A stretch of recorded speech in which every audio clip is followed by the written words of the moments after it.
Hi everyone, golden pedagogy by UV में आपका स्वागत है। उम्मीद करता हूँ आप सबने हमारा ये चैनल सब्सक्राइब कर लिया होगा और बेल आइकॉन भी प्रेस कर दिया होगा। सब्सक्राइब करने से आप अपडेटेड तो रहेंगे ही, साथ ही हमें भी पता चलता रहेगा कि आप लोग हमारा ये चैनल लाइक कर रहे हैं, जिससे हमें और भी कंटेंट बनाने के लिए प्रोत्साहन मिलता रहेगा। इसी के साथ उम्मीद करता हूँ आपने डिस्क्लेमर भी पढ़ लिया होगा। हमारा इंस्ट्रक्शन देने का माध्यम रहेगा इंग्लिश, जिससे कि ज़्यादा से ज़्यादा लोग इसका फ़ायदा उठा पाएँ, जबकि बुलेट पॉइंट्स इंग्लिश में रहेंगे। चलिए सीधे जंप करते हैं टॉपिक पर। Hi everyone, welcome to golden pedagogy by UV. I hope you all must have subscribed to our channel and also have pressed bell icon, which shall keep you updated and also shall help us know how well you guys are liking our channel, so that we continue being motivated to create new content. I also believe you all must have gone through our disclaimer. The medium of instruction shall be English for understanding of a wider audience. However, the bullet points provided shall be in English language. Let's straight away jump over to the topic. Subject है jurisprudence, topic है केल्सन्स pure theory of law या theory of interpretation, जो कि analytical school को belong करता है। इससे related questions आप अपने स्क्रीन पे देख सकते हैं। केल्सन का पूरा नाम था हैंस केल्सन और इनका पीरियड था 1881 से 1973 तक। इन्होंने जो बुक्स लिखी थी मेन, उनका नाम था पहली प्योर थ्योरी ऑफ लॉ और दूसरा general theory of law and state. इसको वियना स्कूल भी बोलते हैं या थ्योरी ऑफ इंटरप्रिटेशन भी बोलते हैं। ये एनालिटिकल स्कूल को बिलोंग करते थे, जैसे कि ऑस्टिन, और इसको एनालिटिकल स्कूल को जैसे कि हम जानते हैं इम्पेरेटिव स्कूल या एनालिटिकल पॉजिटिविज्म भी बोलते हैं।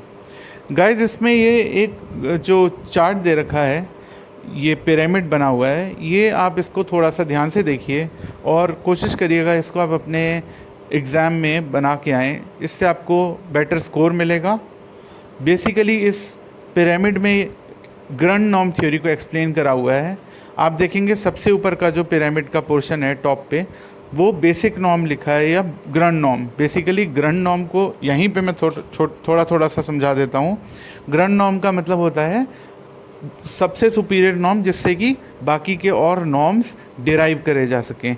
जैसे कि हमने पढ़ा था ऑस्टिन की थ्योरी में सॉवरेन, वैसे इन्होंने सेम वे में केल्सन ने अपनी इस थ्योरी में ग्रंड नॉर्म को यूज़ किया है, जो एक हाइपोथेटिकल सुपीरियर चीज़ है। जैसे कि एग्जांपल, इंडिया में ग्रंड नॉर्म क्या है? इंडिया में ग्रंड नॉर्म हमारा कॉन्स्टिट्यूशन ऑफ इंडिया है। अब आते हैं इनकी थ्योरी के फीचर्स पे। केल्सन के हिसाब से जो लॉ है वो एक नॉर्मेटिव साइंस है और ये ऑट नॉर्म्स से डिराइव करा हुआ है। ऑट नॉर्म्स, जो कि जर्मन में बोलते हैं डास सोलन, उससे डिराइव करा है। ये ऑस्टिन को क्रिटिसाइज़ करते हैं कि ऑस्टिन ने बेसिकली जो डिराइव करे थे अपने लॉ के नॉर्म्स या लॉ की थ्योरी, वो इज़ बेसिस पर, जैसा कि हमने पढ़ा था पहले क्वेश्चन में, is law, what law is पे फोकस था ऑस्टिन का। तो इन्होंने उसको क्रिटिसाइज़ किया है कि जो लॉ है वो ऑट नॉर्म्स से डिराइव होते हैं, ना कि इससे। तो और उन्होंने बाकी इसको आगे बोला कि लीगल नॉर्म्स जो हैं वो ऑट नॉर्म्स ऑफ मोरालिटी से डिफरेंट हैं। मोरालिटी वाले जो ऑट नॉर्म्स हैं और जो लीगल नॉर्म्स हैं ऑट से जो डिराइव होते हैं, उन दोनों में फ़र्क है। क्या फ़र्क है कि जो लीगल नॉर्म्स हैं ऑट वाले, वो कंपल्शन, उनकी बैकिंग कंपल्शन से होती है, वो करने ही करने होते हैं। जबकि जो मॉरल नॉर्म्स हैं ऑट वाले, वो आप करो चाहे नहीं करो, कंपल्शन नहीं होती कोई उसमें।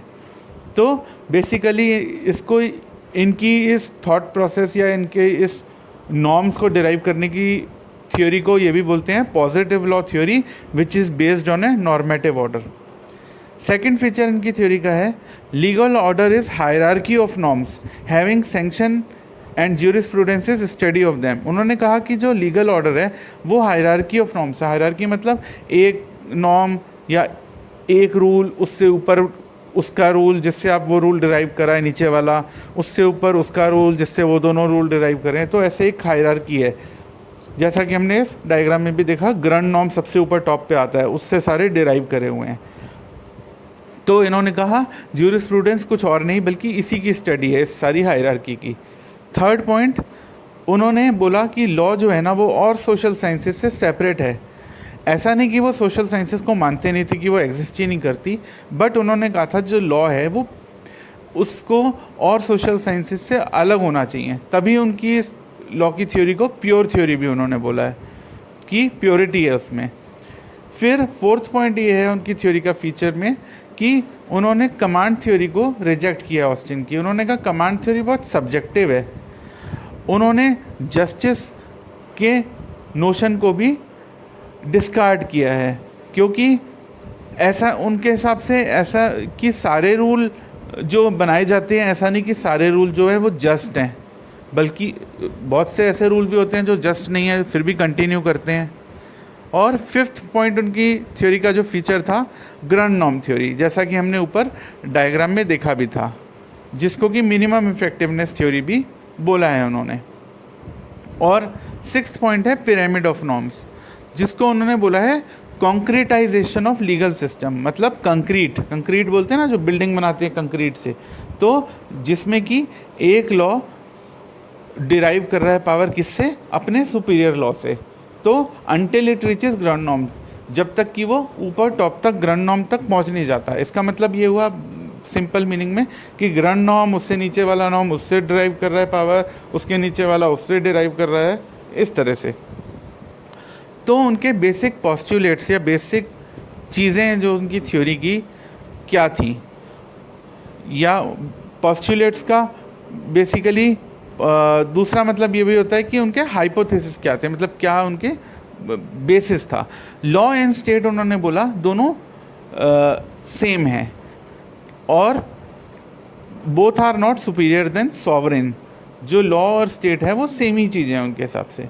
सेकेंडली पब्लिक लॉ और प्राइवेट लॉ उनके हिसाब से सेम है।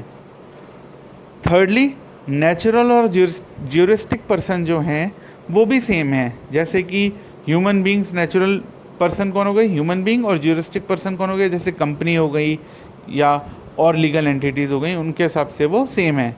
फोर्थली उन्होंने बोला कोई इंडिविजुअल राइट्स नहीं है किसी के, लॉ जो है वो सिस्टम ऑफ ऑर्ड्स है, क्या होना चाहिए। In criminal law state itself moves against the accused and not the individual. जैसे कि उन्होंने बोला कि क्रिमिनल लॉ में, जैसा कि हमें पता भी है, क्रिमिनल लॉ में हमेशा जब कोई केस होता है तो वो स्टेट वर्सेस एक्यूज्ड होता है। तो ऐसे उन्होंने कहा कि इंडिविजुअल राइट्स नहीं है, स्टेट के पास राइट्स हैं और स्टेट मूव करता है। और फिफ्थ पॉइंट उन्होंने सुप्रीमेसी बोला है, इंटरनेशनल लॉ की सुप्रीमेसी है। इंटरनेशनल लॉ यही नहीं सिर्फ उन्होंने माना कि है, बल्कि उसकी सुप्रीमेसी भी है, वो मतलब वेरी मच वैलिड है। जो कि आपको याद हो कि ऑस्टिन ने इंटरनेशनल लॉ को पॉजिटिव मोरालिटी माना था। अब इनका क्रिटिसिज्म क्या आता है। पहली बात, ग्रैंड नॉर्म जो है वो बड़ा वेग और कंफ्यूजिंग है। ग्रैंड नॉर्म है क्या, ग्रैंड नॉर्म कहाँ से आया, ग्रैंड नॉर्म, तो ये सारी चीज़ें बड़ी वेग और कंफ्यूजिंग है। सेकेंडली प्योरिटी ऑफ नॉर्म्स जो उन्होंने बोला है कि अदर सोशल साइंसेस से अलग रखना चाहिए लॉ को, वो बेसिकली मेंटेन नहीं किया जा सकता। एक्चुअल रियल लाइफ में पॉलिटिकल और सोशल फैक्टर्स जो हैं वो आते ही हैं, वो लॉ की थ्योरी में उनका इन्फ्लुएंस रहता ही है। तो ऐसा नहीं है कि लॉ बिल्कुल उनसे अछूता या प्योर रहेगा। थर्डली उनकी थ्योरी का कोई प्रैक्टिकल सिग्निफिकेंस नहीं है, ऐसा क्रिटिसिज्म में है। हालांकि ये व्यू अपने आप में पूरा सही नहीं है, ये रॉन्ग व्यू है। और इसी में आगे अगर देखें तो जस्टिस एंड मोरालिटी को उन्होंने इग्नोर करा है, ये एक क्रिटिसिज्म है। फोर्थ पॉइंट है, जैसा कि ऑस्टिन ने भी इग्नोर करा था, वैसे ही इन्होंने भी नेचुरल लॉ को इग्नोर करा था। अब मैं यहाँ पे एक छोटी सी बात ऐड कर रहा हूँ कि जैसे हमने बोला था कि एक स्कूल ऑफ थॉट, अब देखा जाए तो ऑस्टिन और केल्सन एक ही स्कूल ऑफ थॉट के हैं, लेकिन कुछ कुछ उनकी चीज़ों में फ़र्क भी है। लेकिन क्योंकि एनालिटिकल स्कूल है, वो है ही नेचुरल लॉ स्कूल के अगेंस्ट, मानता नहीं है, तो यहाँ पे भी हमने ये पॉइंट देखा कि नेचुरल लॉ यहाँ पे भी इग्नोर है, या इन्होंने भी नेचुरल लॉ को माना नहीं है। फिफ्थ पॉइंट है, international law is the weakest point in इस theory as it does not fit in hair.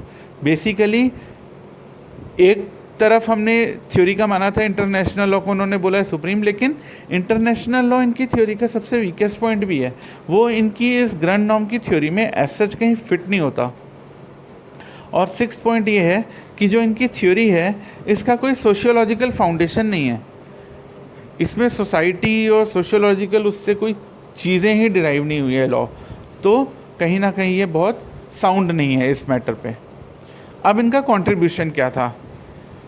केल्सन का कंट्रीब्यूशन ये था कि इतने सारे, पहला पॉइंट, इसमें इतने सारे इनके शॉर्टकमिंग्स थी तो भी इन्होंने एक जो ट्रेडिशनल लॉ थ्योरी थी और एक लीगल पॉजिटिविज्म थी ऑस्टिन की उस ज़माने में, उससे थोड़ा इन्होंने ब्रेक अवे किया और एक नया टाइप का नया नज़रिया दिया। सेकेंडली, उनकी जो नॉर्मेटिव थ्योरी है वो लॉ को मोरालिटी से और लॉ को फैक्ट से थोड़ा सेपरेट करती है। थर्डली, उनके जो व्यूज़ थे राइट, पर्सनैलिटी और स्टेट पे, वो उनको और बाकी के ज्यूरिस्ट से अच्छा सपोर्ट मिला जो उन्होंने उसको डिफ़ाइन किया था इन चीज़ों को।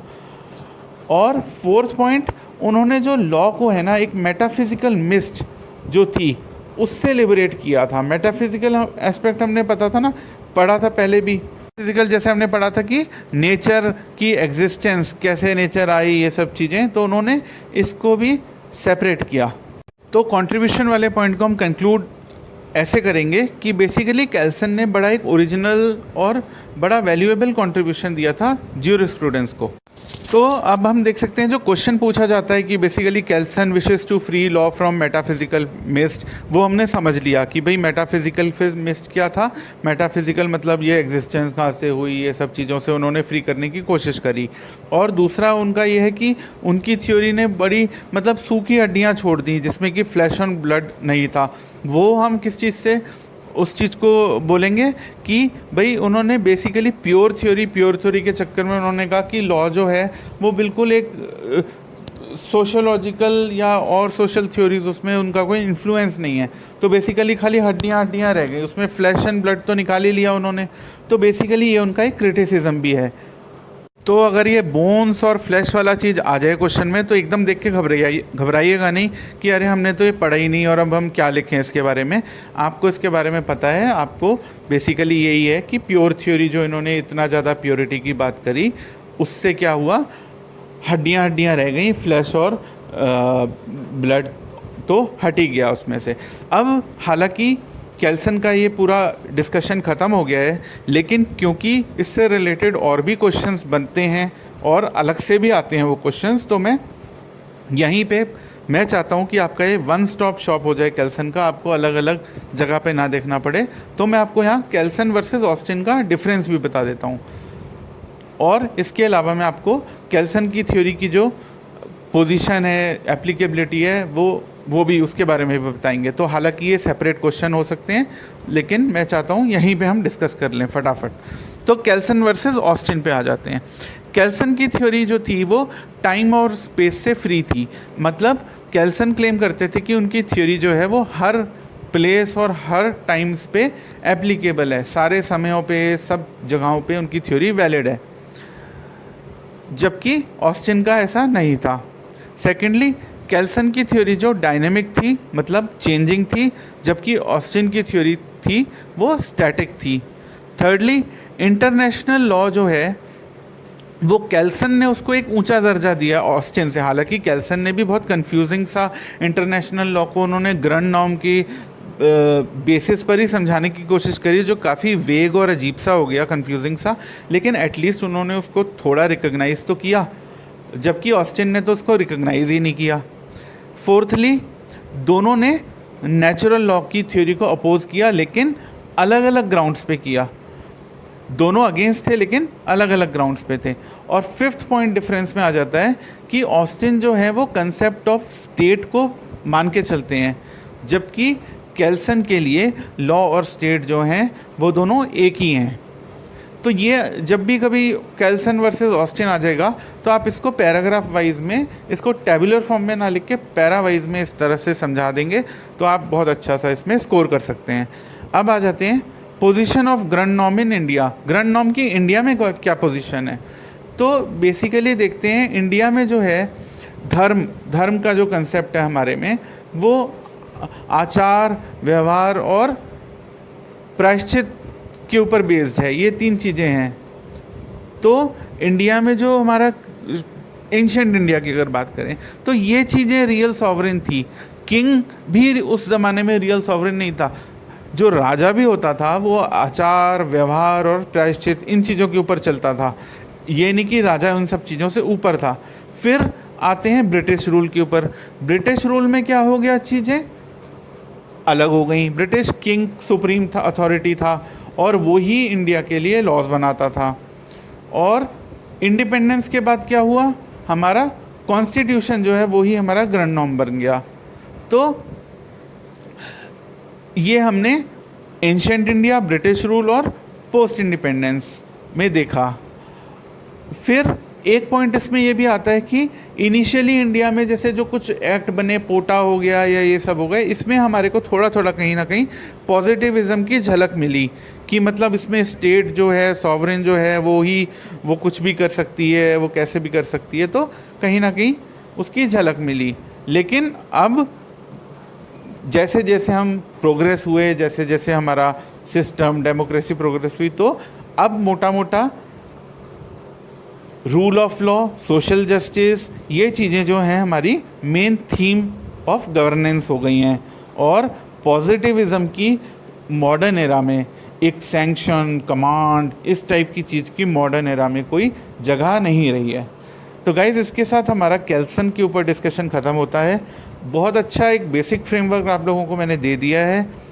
इसके जो बुलेट पॉइंट्स हैं आप कहीं नोट करें, आप इसको पढ़ें दोबारा से और रिटेन करने की कोशिश करें, और आई एम श्योर आप बहुत अच्छे से इसको अटेम्प्ट कर पाएंगे। और अब आप बेसिकली केल्सन की थ्योरी से भी पूरी तरह आपको डरने की ज़रूरत नहीं है। आप बहुत ही कॉन्फिडेंट रहिए उसमें। Thank you.